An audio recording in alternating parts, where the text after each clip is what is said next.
Estamos abordando o tema a oração intercessória, agora a parte 4, baseados em Atos capítulo 12, verso 5.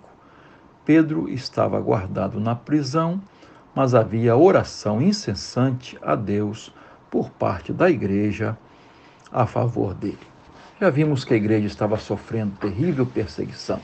Tiago tinha sido morto, Pedro estava então preso, aguardando os dias de festa da Páscoa para ser julgado, condenado e morto. Enquanto aguardava, Pedro dormia tranquilamente. Nada podia fazer humanamente falando. Ele se firmou nas promessas do Senhor, sua fé no Senhor, e esperou com paciência em Jesus. E o verso 6 e 7 diz que na noite anterior à sua condenação e morte, eis, porém, que sobreveio um anjo do Senhor. Observe bem uma coisa. 7 dias se passaram, a igreja orando incessantemente. Quando chega a última noite, Deus envia um anjo para libertar Pedro. Pensa comigo, se Deus quisesse, poderia ter evitado a prisão de Pedro, poderia ter fulminado Herodes, poderia ter liberto Pedro na primeira noite. Aprove a Deus libertá-lo na última noite, possivelmente na última vigília da noite. Por quê? Deus quer nos ensinar a perseverança.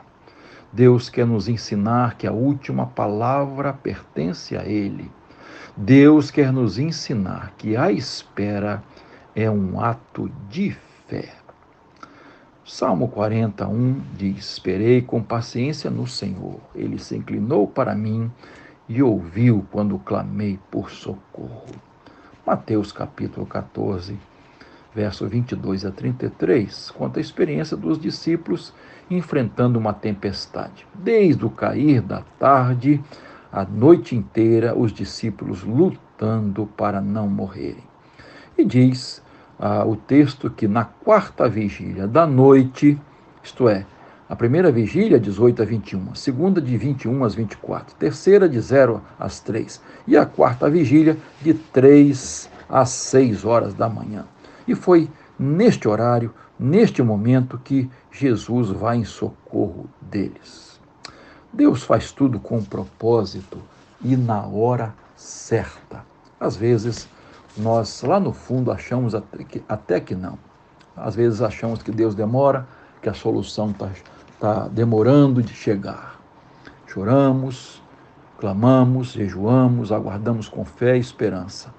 Mas Deus está dizendo: persevere mais, confie mais, descanse nas minhas promessas.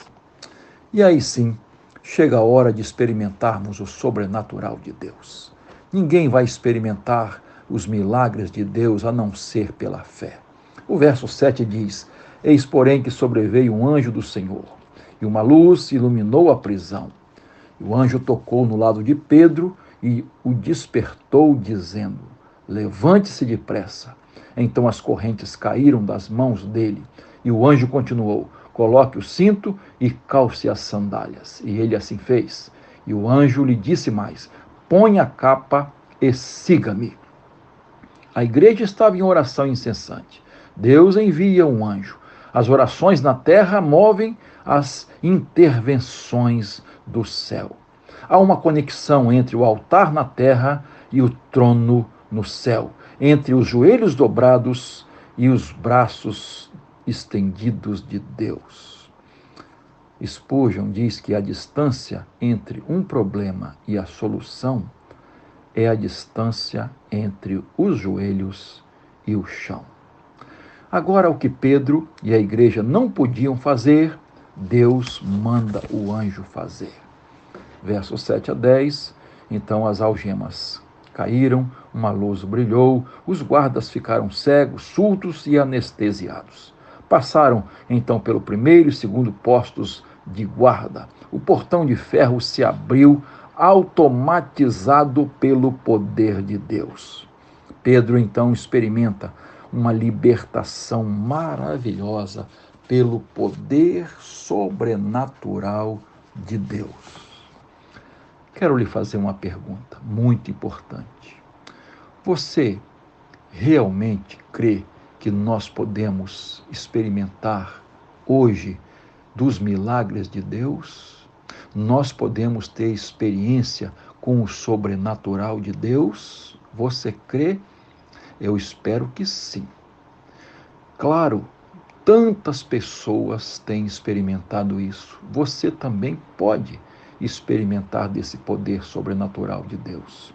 Hebreus 13:8 diz que Jesus Cristo é o mesmo ontem, hoje e para sempre.